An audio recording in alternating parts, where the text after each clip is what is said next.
আপনাদের সামনে আবার চলে এলাম। আজকে আমাদের জন্য একটা বিশেষ দিন, আমাদের জন্য মানে নিউজ কোম্পানির জন্য। কারণ গত বছর 2025-এ ঠিক আজকের দিনে শুরু হয়েছিল আমাদের পথ চলা, নিউজ কোম্পানির পথ চলা। তারপর আমরা ধীরে ধীরে অনেক চেষ্টা করে এটাকে একটা জায়গায় নিয়ে এসেছি। আমরা চেষ্টা করি খুব নিরপেক্ষভাবে খবরগুলোকে বিশ্লেষণ করার, এবং আমাদের যে টিম, গোটা টিম আমরা অত্যন্ত এনার্জির সাথে এই কাজটা করে থাকি। এবং অবশ্যই বলবো, আমাদের এই এনার্জির যে সোর্স, যে উৎস, সেটা কিন্তু আপনাদের উৎসাহে আজকে আমরা 1 বছরে পড়লাম। Happy birthday to us. যাই হোক, এবার আজকের সাবজেক্টে আমরা আসি, আজকের বিষয়ে আমরা আসি। চারপাশে যা হচ্ছে, অবশ্যই সেসব নিয়ে তো একটা অসম্ভব বিচলিত হয়ে পড়ছি আমরা। বারুইপুরে যে ঘটনাটা ঘটল সম্প্রতি, সেই ঘটনাটা ভেতর থেকে নাড়িয়ে দিয়েছে আমাদের। আজকে আমাদের অতিথি বিশিষ্ট আইনজীবী এবং সমাজকর্মী শামীম আহমেদ। শামীম, আপনাকে নমস্কার, স্বাগত জানাচ্ছি। যে বিষয়টা বলছিলাম, যে এমন একটা বিষয় যেটা একদম ভেতর থেকে নাড়িয়ে দিয়েছে, এটা আমরা হয়তো মনে হচ্ছে যে কোথাও গিয়ে কি আবার সেই বিষয়টা রিপিট হচ্ছে, যে অভয়ের সময় যে একটা ভয়ঙ্করভাবে প্রত্যেকের মধ্যে আর কি মনে হচ্ছিল যে কোথাও গিয়ে আমি আঘাতপ্রাপ্ত হয়েছি। এই যে একটা বিষয়, এটা নিয়ে আপনার এই মুহূর্তে আপনার স্ট্যান্ড কি? দেখুন, আমি যখন প্রথম সংবাদ পাই, আমি জানার চেষ্টা করছিলাম যে ঘটনাটি কি হয়েছে, এবং জানতে পারলাম যে যখন মেয়েটি বেরিয়ে যায় 4:30 পর, 6:30 নাগাদ যখন বাবা মা রিয়েলাইজ করে যে মেয়ে অনেকক্ষণ আসেনি এবং পুলিশের কাছে যায়, একটা জেনারেল ডায়েরি করা হয় এবং তারপরে পুলিশের আর কোনো পদক্ষেপ নেই। এই জেনারেল ডায়েরিটা কি পুলিশের কথাই করেছিলেন, না ওরাই ঠিক করেছিলেন একটা জেনারেল ডায়েরি? আমরা অভিযোগ করেছিলাম মেয়েকে খুঁজে দেওয়ার জন্য। ওকে। পুলিশ খাতায় একটা এন্ট্রি করে ঘুমিয়েছেন। আমরা ওইখানে ধর্ম, বর্ণ, ভাষা নির্বিশেষে সমস্ত মানুষ রাস্তায় খুঁজতে বেরিয়ে পড়ি, এবং তারপরে এলাকার যে সিসিটিভি ফুটেজ, সেটা থেকে আমরা বার করতে পারি যে মেয়েকে কে নিয়ে যাচ্ছে। আবার রাত্রি 4টের সময় পুলিশের কাছে ফিরে যাওয়া, তারপরে পুলিশ সেই ছেলেটিকে ধরার উদ্যোগ নিচ্ছে। যে কারণে এতগুলো কথা বললাম, পুলিশ যদি সন্ধেবেলা এই উদ্যোগ নিত, আমি জানি না, হয়তো বা মেয়েটিকে বেঁচে থাকা অবস্থায় ফিরে পেতে পারতাম। এইখানটায় আমার দুঃখ যে নৃশংসতা সবাই বলছেন, সমাজে অপরাধ আছে, আমরা সবাই জানি। পুলিশের দায়িত্ব অপরাধকে প্রিভেন্ট করা। আপনি প্রথমত যারা ভিজিলেন্সে আছেন, আমরা যারা পুলিশ আইন নিয়ে চর্চা করি, আমরা বলি পুলিশের দায়িত্ব হচ্ছে কোথাও অপরাধ সংঘটিত হওয়ার খবর থাকলে যাতে অপরাধ না ঘটে সেটাকে প্রিভেন্ট করা। আমি আপনাকে খবর দিলাম, আপনি উদ্যোগ নিলেন না। উদ্যোগ নিলে হয়তো ধর্ষণটা হতো না, উদ্যোগ নিলে হয়তো মেয়েটি মারা যেত না। এইটার পরও পুলিশের আরও ঘটনা আপনারা জানেন যে পুলিশ কাস্টাডি থেকে পালিয়ে যাচ্ছে। ফলে যাদের দায়িত্ব ছিল অপরাধকে প্রিভেন্ট করা, তারা আসলে পক্ষান্তরে অপরাধীদেরকে ইন্ধন জোগালো, এবং ইন্ধন জোগালো রাজনৈতিক দলের নেতার দ্বারা। সময় দিল এবং রাজনৈতিক দলের নেতা এসে যখন ডিকটেট করছে, তখন অপরাধীকে ছেড়ে দিচ্ছে। তাহলে আপনি অপরাধীকে ধরলেন না, আপনি অপরাধ দমন করলেন না, আপনি অপরাধীদেরকে উৎসাহিত করলেন। এটা পুলিশের কাজ ছিল না।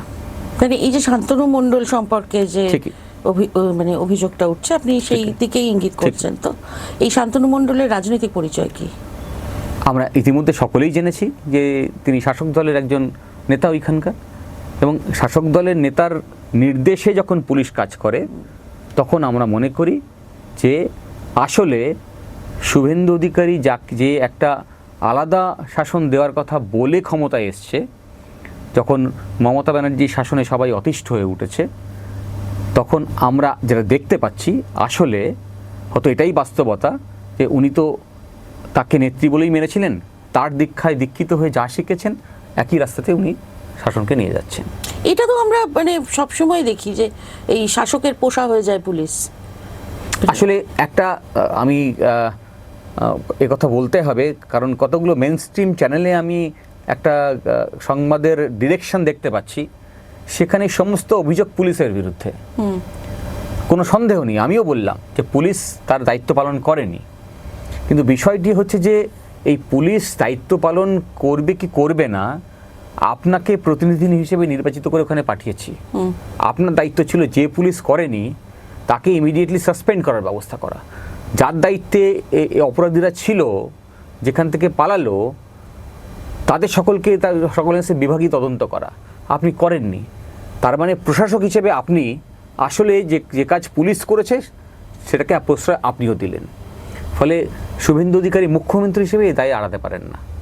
আচ্ছা, একটা বিষয় আমি একটুখানি জানতে চাইছি, মানে একটু আইনি মানে ওই টেকনিক্যাল জায়গাটা, যে এই যে পুলিশ নিষ্ক্রিয় রইল, হ্যাঁ, মানে জাস্ট একটা জেনারেল ডায়েরি করে চুপচাপ বসে রইল, কোনো তাদের তরফ থেকে কোনো রকম উদ্যোগ দেখা গেল না, তো পুলিশের বিরুদ্ধে কি কোনো রকম আইনি পদক্ষেপ নেওয়া যায়? নিঃসন্দেহে পুলিশ যদি তার দায়িত্ব পালন না করেন, পুলিশ যদি তার দায়িত্ব পালন করার সময় কোনো রাজনৈতিক ভাবনা দ্বারা প্রভাবিত হন বা কোনো ধর্মীয় ভাবনা দ্বারা প্রভাবিত হন, এই ধরনের ইনফ্লুয়েন্স যদি থাকে, তাহলে পুলিশের যে চাকরির যে রেগুলেশন আছে সেই রেগুলেশনে সরাসরি তাকে সাসপেন্ড করা যায়, তাকে শাস্তি দেওয়া যায়, পরবর্তীকালে তার কাছে বিভাগীয় তদন্ত করে তাকে চাকরি থেকে বরখাস্ত করাও যায়। কিন্তু এই ধরনের ঘটনা পশ্চিমবঙ্গে আমরা আর আজকের দিনে আশা করতে পারি না, কারণ আসলে যারা প্রশাসক তারাই এটাকে ইন্ডালজেন্স, এটাকে ইন্ধন যোগায়। বাইরে থেকে কেউ পারে না মানে এই কমপ্লেনটা করতে পারেন? ধরুন আপনারা কমপ্লেনটা করতে পারেন না যে পুলিশ কোনো রকম বিভাগীয় যখন কোনো পুলিশ, আমাদের যে ব্যুরোক্রেটিক সিস্টেম আছে সেই সিস্টেমে প্রত্যেকের একজন ডিসিপ্লিনারি অথরিটি থাকে। ফলে এই ডিসিপ্লিনারি অথরিটি সবসময় যারা উচ্চপদস্থ অফিসার আছেন তারাই হন।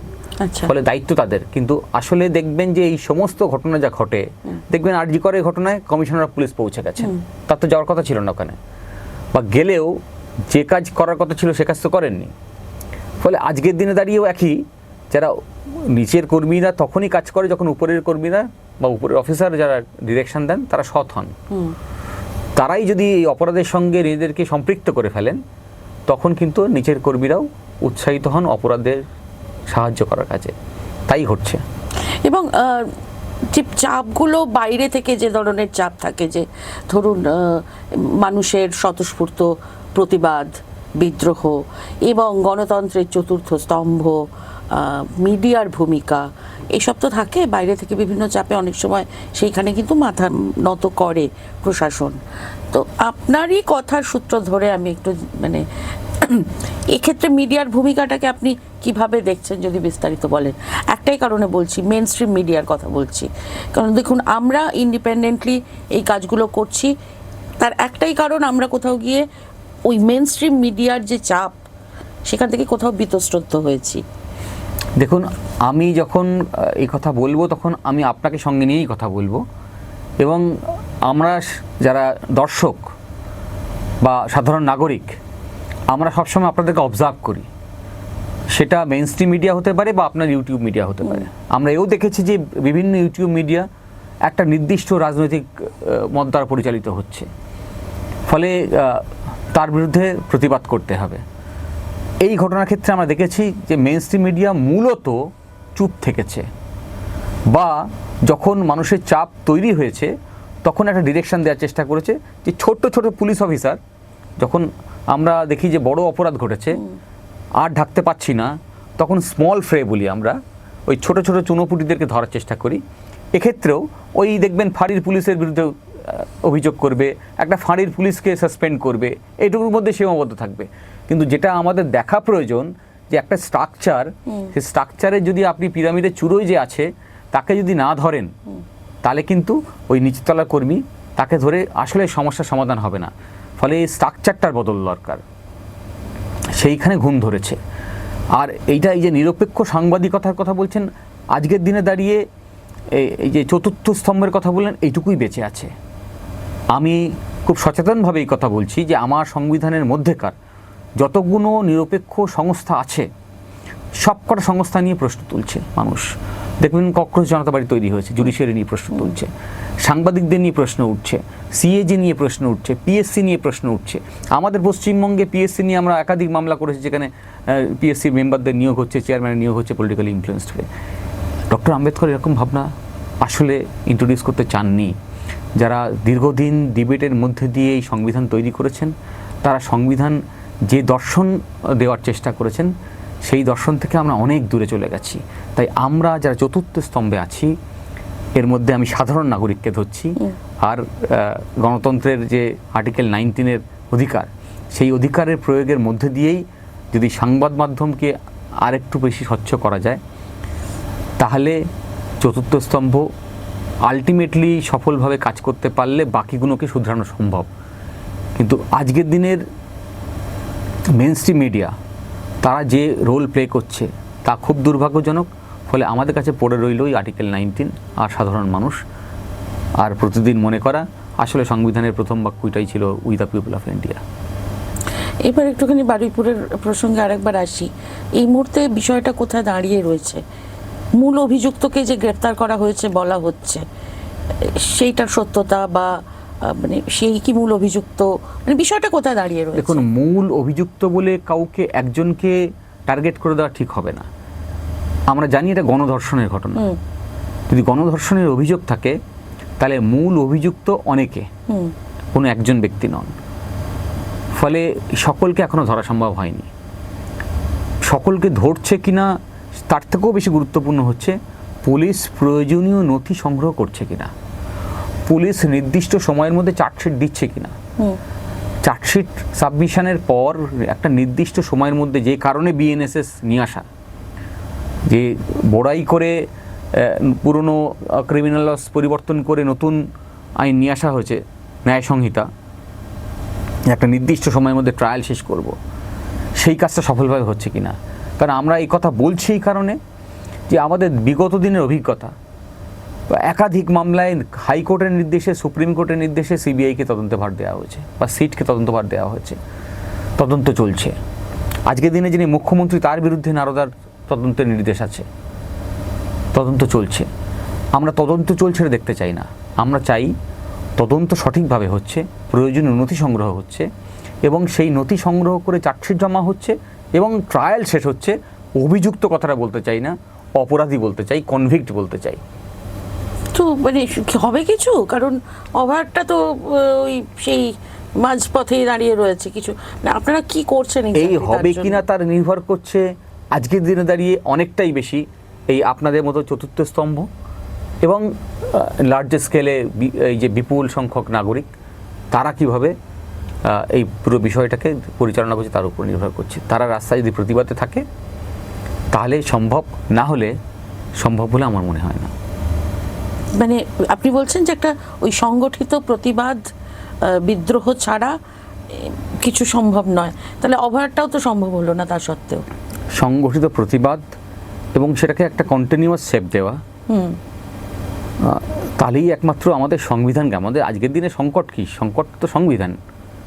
আমি যখন বলছি যে প্রতিটি স্তম্ভ যাদের দায়িত্ব ছিল চেক অ্যান্ড ব্যালেন্স করা, তাদের সম্পর্কে যখন প্রশ্ন উঠছে, তখন তো আসলে সংকটে সংবিধান।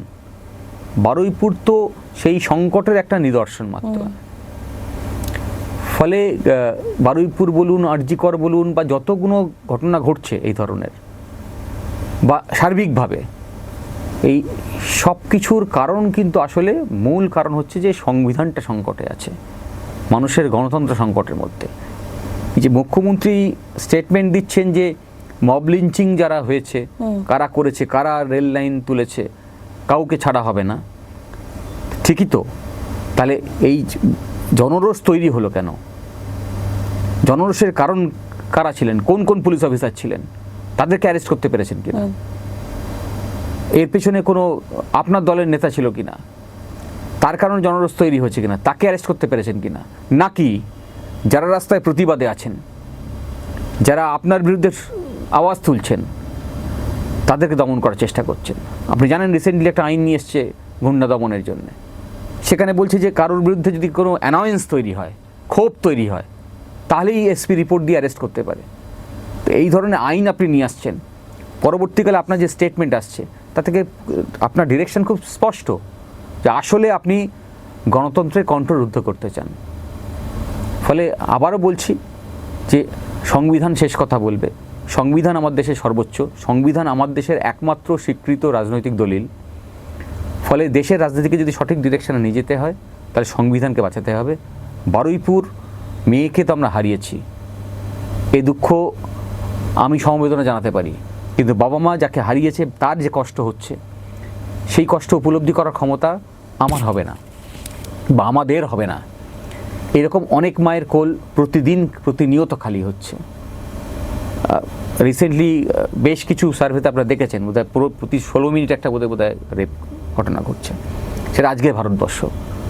তাহলে বোঝাই যায় মানুষের প্রতিদিনকার যে অধিকার স্বীকৃত হয়েছে আমার সংবিধানের মধ্যে, সেই অধিকার খর্ব হচ্ছে রাষ্ট্র ব্যবস্থার ব্যর্থতার কারণে। ফলে তার দায়িত্বে যারা আছেন তাদেরকে বুঝতে হবে, তাদেরকে আনসারেবল হতে হবে। সেই দায়িত্ব জনগণ নিতে পারে, আপনারা নিতে পারেন। এবার একটা কথা বলুন শামীম, আপনি যেটা বললেন যে জনগণ বা আমাদের মতো যারা মিডিয়া, তারা যদি একদম ধারাবাহিকভাবে পথে নামে, তারা যদি এই প্রতিবাদটা চালিয়ে যায়, তাহলে হয়তো একটা কোথাও গিয়ে একটা সমাধানের জায়গা বা একটা আশার জায়গা দেখা যেতে পারে।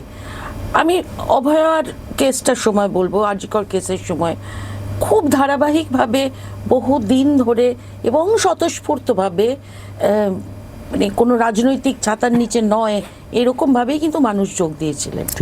কিন্তু কতদিন তারা তাদের কাজ কর্ম, তাদের অফিস, তাদের বেঁচে থাকা দৈনন্দিন লড়াই, হ্যাঁ, রোজগার, এগুলো ছেড়ে তারা কতদিন, তারা তাদেরও মোটিভেশনের জন্য বা তাদের ওই উৎসাহটা থাকার জন্য তো একটা কোথাও একটা আশার আলো দেখতে হবে, সেটা তো হয়নি। যার ফলে যেমন স্বতঃস্ফূর্তভাবে আন্দোলনটা তৈরি হয়েছিল সেরকমভাবেই শেষ হয়ে গেল। আমি বলবো হতাশ হবেন না। এই আজকের দিনে দাঁড়িয়ে আপনি আমার সঙ্গে যখন ইন্টারঅ্যাক্ট করছেন তখন কিন্তু অভয়ার ইনস্ট্যান্সকে তুলে নিয়ে আসছেন, এটাই অভয়া আন্দোলনের জয়। আমরা প্রতিনিয়ত কিন্তু ভাবছি যে কোথায় আমরা শেষ করলাম, কোথা থেকে আবার শুরু করতে হবে। আমার দেশ স্বাধীন কিন্তু একদিনে হয়নি, দীর্ঘ লড়াইয়ের মধ্যে হয়েছে। আজকে যেটা আমরা হারিয়েছি সেটা হচ্ছে আমাদের স্বাধীনতা। আমরা যেটা লুজ করেছি আমাদের লিবার্টি। তাহলে লিবার্টি মানে all, everything, it includes everything. তাহলে একটা মেয়ে যখন ধর্ষিত হচ্ছে সে সবার আগে তার লিবার্টি হারাচ্ছে। তাহলে এই ঘটনা প্রতিদিন ঘটছে, আমরা প্রতিদিন চর্চা করছি, আমরা ভাবছি আমার সংবিধানকে বাঁচাতে, আমরা ভাবছি যে ওই রেপের ঘটনা কীভাবে প্রিভেন্ট করা যাবে। অভয় আন্দোলনের এই দীর্ঘ লড়াই, এই লড়াই কিন্তু আমাদের এই লড়াইটাই শিখিয়েছে। এই লড়াই করতে করতে, লড়াই শিখতে শিখতে আমরা একদিন জিতব। এইভাবেই তো সমাজ পরিবর্তনটা একদিনে হয় না। খুন তো সমাজের অনেক ভেতরে ধরেছে, অ্যাডমিনিস্ট্রেশন অনেক ভেতরে ধরেছে। ফলে এই লড়াইকে জারি রাখতে হবে, হতাশ হওয়ার কোনো জায়গা নেই। ঠিক অতটাই দৃঢ় প্রতিজ্ঞ হতে হবে যে আমাদের জিততে হবে স্বাধীনতাকে পুনরুদ্ধার করার জন্য। আপনারা কি করছেন এই বারুইপুরের কেসটার জন্য, মানে এই মুহূর্তে আপনাদের কর্মসূচি যদি জানা যায়? দেখুন, আমরা প্রতিবাদে আছি, আর আমরা অবজার্ভ করছি আইনজীবীরা যে পুলিশ তার দায়িত্ব কতটা পালন করছে। আমরা যখন প্রতিবাদে আছি তখন সেটা হচ্ছে বার্তা পুলিশের জন্যে যে আপনি যদি সঠিক রাস্তায় তদন্তকে না নিয়ে যান তাহলে আমরা কিন্তু ছেড়ে দেব না। ফলে এই বার্তা আপনাদের মাধ্যমেও আমি পুলিশকে পাঠাচ্ছি যে আপনারা সঠিক রাস্তায় চলুন, আইনের পথে চলুন, আইনের শাসন প্রতিষ্ঠা করা আপনার দায়। আপনি শপথ নিয়েছেন সংবিধানের, যে সংবিধানের নিরিখে, দেশের আইনের নিরিখে দেশকে পরিচালনা করবেন, রাষ্ট্রকে পরিচালনা করবেন। যদি আপনি সে কাজে ব্যর্থ হন, আমরা কিন্তু আঙুল দিয়ে দেখিয়ে দেব, আমরা কিন্তু ছাড়বো না। সেখানে রাস্তা থেকে শুরু করে আদালত, যেখানে যাওয়ার আমরা নিশ্চয়ই যাব। কিভাবে প্রতিবাদ করছেন? প্রতিবাদের কোনো নির্দিষ্ট ভাষা হয় না, কোনো নির্দিষ্ট পন্থা হতে পারে না। প্রতিবাদ যে যেমনভাবে পারে তেমনভাবেই প্রতিবাদ করে। ফলে আমরা স্টুডিওতে বসে যখন বলছি এই লড়াইয়ের কথা, তখন সেটাও একটা প্রতিবাদের ভাষা আপনার মিডিয়ামের মাধ্যমে যাবে। কেউ সোশ্যাল মিডিয়ার দাঁড়িয়ে বলে, কেউ রাস্তায় দাঁড়িয়ে প্রতিবাদ করে, কেউ সমস্ত মানুষকে পাড়ার মধ্যে জড়ো করতে শুরু করে এর বিরুদ্ধে প্রতিবাদ করতে হবে। ফলে যেখানে যে যেমনভাবে পারে সে তেমনভাবে এই প্রতিবাদ জানায়। ফলে প্রতিটি প্রতিবাদ তাকে সম্মিলিত করে যে প্রয়াস, সেটাই কিন্তু রাষ্ট্রের কাছে মেসেজ যায়। ফলে মানুষ সচেতন নাগরিক, তাদের সকলকে রেসপেক্ট করতে হবে, তাদের যে উইজডম তাকে ভরসা করতে হবে, তাদেরকে সজাগ করতে হবে প্রতিনিয়ত, যারা সমাজে এগিয়ে থাকা অংশের মানুষ, তাদের দায়িত্ব আরেকটু বেশি। ফলে আমরা যেমন আইনজীবীরা আজকে আদালতের সামনে সমস্ত আইনজীবীদের একত্রিত করেছিলাম, তাদেরকে নিয়ে মিটিং করেছি, হাইকোর্টের গেট বিয়ের সামনে আমরা দাঁড়িয়ে এই প্রতিবাদ কর্মসূচি করেছি। আবার একইভাবে যখন প্রয়োজন হবে আদালতে সওয়াল করব। ফলে এই সমস্ত বিষয়ের প্রতিবাদ বিভিন্ন পদ্ধতিতে করা যায়, সেভাবে আমরা সকলেই করি। আচ্ছা, এরকমভাবে বিচ্ছিন্ন প্রতিবাদ করে কি কোনো লাভ হয়? কারণ আমরা দেখেছি ধর্ষকরা রক্তবীজের মতো, মানে একটা করে ঘটনা ঘটে, একদল ধর্ষককে শাস্তি হয়, দেওয়া হয়, নয় তারা খোলা ঘুরে বেড়ায়, আবার কিছুদিন বাদে আর একটা ঘটনা ঘটে, এবং এই রেপিটেশনটা হতে থাকে। তো এই যে একটা ভয়ঙ্করভাবে সংগঠিত হওয়া প্রয়োজন, বা একটা মানে সম্পূর্ণ সাংস্কৃতিক বিপ্লবের প্রয়োজন, এটা কি আপনি মনে করেন? কোনো সন্দেহ নেই। ইনফ্যাক্ট আপনি যে বিপ্লবের কথা বলছেন সার্বিকভাবে, তার প্রয়োজনীয়তা নিয়ে কোনো প্রশ্নচিহ্ন আমি রাখতে চাই না। কিন্তু এটা তো কোনো রকেট থিওরি নেই। এইভাবেই বিভিন্ন প্রান্তের মানুষ প্রতিবাদ করতে করতে এক জায়গায় জড়ো হয়। আমরা একটা ঘটনা আমার মনে পড়ে, যাদবপুরের কোন একটা বিষয় নিয়ে এই 2011 থেকে এই রেজিমটার সময়ই হয়েছিল, ফেসবুকেই ইনভাইট করা হয়েছিল, মানুষ সব জড়ো হয়ে গেছিলো। হ্যাঁ, তো এইরকম ঘটনা আমরা বিভিন্ন সময় দেখেছি। ফলে মানুষের মধ্যে যে এই যে দেখুন, একটু আগেই বলছিলাম যে এই যে ককরোচ জনতা পার্টি, মানুষের মধ্যে ক্ষোভ এতটাই বেশি জমে গেছিল জুডিশিয়ারি সম্পর্কে, যখনই এই একটা সোশ্যাল মিডিয়া প্ল্যাটফর্ম তৈরি করেছে, সেখানে মিলিয়ন্স অফ ফলোয়ার জুটে গেছে দুদিনের মধ্যে। তার মানে হচ্ছে যে মানুষের মধ্যে ক্ষোভ তৈরি হচ্ছে, মানুষ প্রতিবাদ করতে চাইছে, প্রতিবাদ করার একটা জায়গা খুঁজছে, ফলে একটা নির্দিষ্ট সুইটেবল জায়গা খোঁজার চেষ্টা করছে। এই পথটা কিন্তু, এই কোনটা সে সুইটেবল পথ হবে, এইটা কিন্তু মানুষ রাস্তা চলতে চলতেই ঠিক করে ফেলে। ফলে আমরা যখন এই প্রতিবাদ করছি বিচ্ছিন্নভাবে, এই বিচ্ছিন্ন প্রতিবাদই একদিন সংগঠিত হবে এবং আমরা আমাদের রাস্তা খুঁজে পাবো। এভাবেই তো বিপ্লব হয়, এভাবেই তো স্বাধীনতা আসে। আপনাকে ধন্যবাদ আমাদের সময় দেওয়ার জন্য। সত্যি তো আমরা সেই পজিটিভ একটা এনার্জি নিয়েই আমরা থাকবো, এবং আমরা ফোকাস থাকবো যে আমাদের ন্যায় পেতেই হবে। আপনারাও সঙ্গে থাকুন।